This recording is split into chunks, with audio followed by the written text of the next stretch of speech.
Thrall and I say hello. Hello. Can you say hello? Can you say hello? No?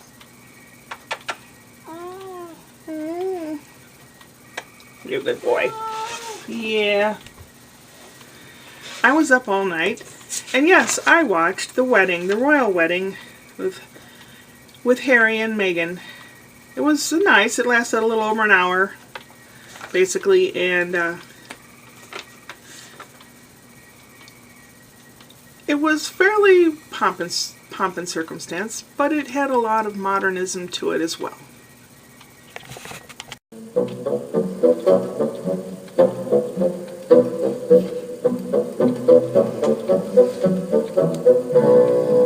It was really neat, and I tell you that the resolution on the cameras was wonderful.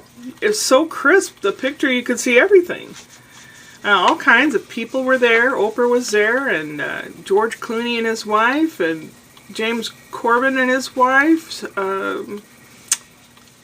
What's his name? Soccer player. Beckham and his wife. And Sir Elton John and his husband. And there were other faces that I thought I recognized, but if I say who I thought they were, I would probably be wrong. It had all kinds of stuff, from soup to nuts, as they say. A lady gave an Old Testament reading, which was later reiterated by a black pastor. They had a white pastor, Church of England, and then they also had a black pastor who livened things up a bit. He was a little more lively. That's the way most of the American pastors are, for those of you who are British. They speak to the congregation and kind of look for emotions and response. They want to make sure that they're listening. Now, from what I've seen on comic sketches and things, the British vicars go on and on and on and drone and drone. There are some of those here too. It's just that in America, I think, to get to the people, to get the message to the people, you have to relate a little more to the people.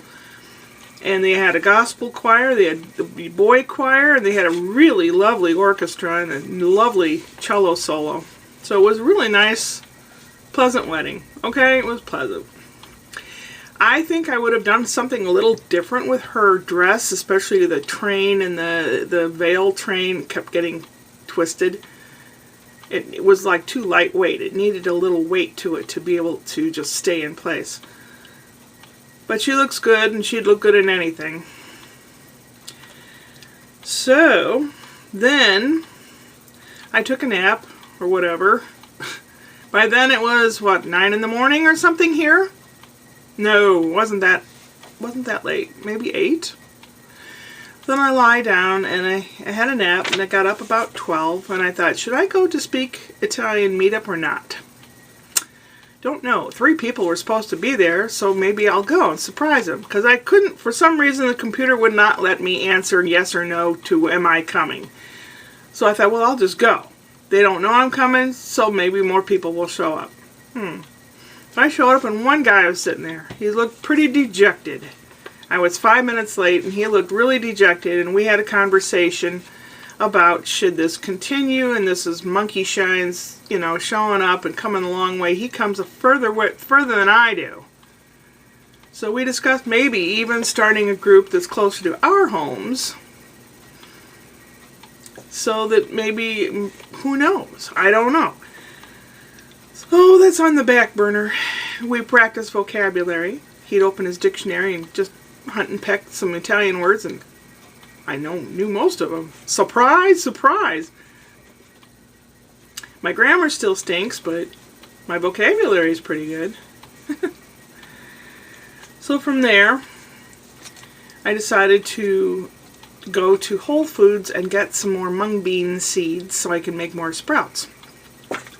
So while I was there, I saw some lovely blueberry plants. I'm outside of Whole Foods store that's incredibly expensive. They have a bunch of blueberry plants.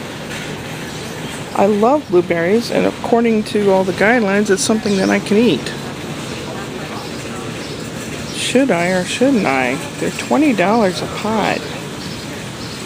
I don't know. With my black thumb, can I even grow them? I bought one of those big, beautiful blueberry plants, and hopefully I can still keep it alive. And I also bought some ready-to-eat blueberries and strawberries. I bought some mung beans and some red lentils to make some red lentils soup that I did last time. I made it with brown lentils because I didn't have red ones, so I'll try it with red ones this time. It wasn't raining so much, so then I decided to stop at a car dealer place. I'm going to try sitting in this Scion and measuring it. I stopped at a dealer called Bommarito. They've been in business for a long, long time. The Bommarito family's been in St. Louis for a long time. And they have several dealerships all in the same area. Like your Toyotas are here and your GM products are here. And anyway, I stopped to look at the Scion XB. It was the 2012 Scion XB. Approximately $9,000 thereabouts, at 80,750 miles. It averages out to about 13,000 miles a year, which is not too bad. It's not the best, but it's not too bad. I test drove it with the guy. It has a digital display, which I'm not real keen on. I like the dials, you know, the speed limit dial, but it had the numbers. But it also told you things like how many miles to the gallon that you're getting with the way you drive, how many more miles you can go before you need gas. That's cool. It didn't have a fancy schmancy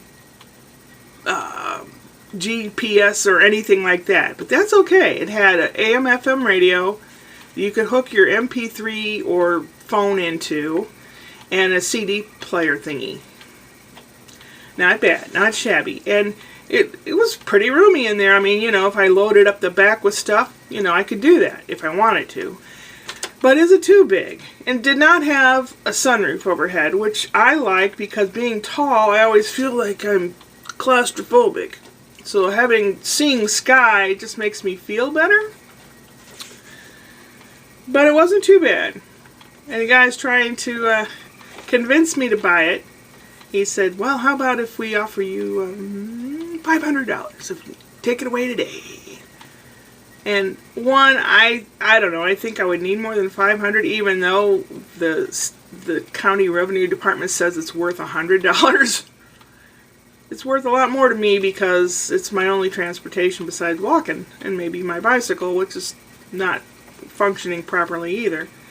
But anyway, I was hemming and hawing, no. And then he was like, maybe I could give you $1,000 for it. And I'm thinking, oh, that sounds better. But then I told him, I kind of lied, like, you do. You know, like he said, you're going to have my husband think about it, or, you know. I said, well, I've got to talk to my son about it. I said, he was the one that is urging me to find a newer vehicle. And I'll see what he has to say. So, But I shook his hand. His name is Craig, so if you're in St. Louis and you're looking for a car, go see Craig Sammelman at Bommarito. Nice guy. He won't steer you wrong. He tries to do a good deal for you. Well, the day's winding down. Tomorrow's a big day. It's the 100th anniversary of the Municipal Opera in St. Louis. They're supposed to have all kinds of fun things and activities outside, but it's also supposed to rain.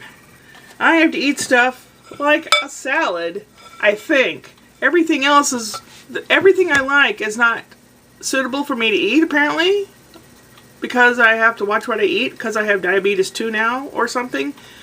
No bread, no sugar, no pasta, no rice, no this, no that, no this.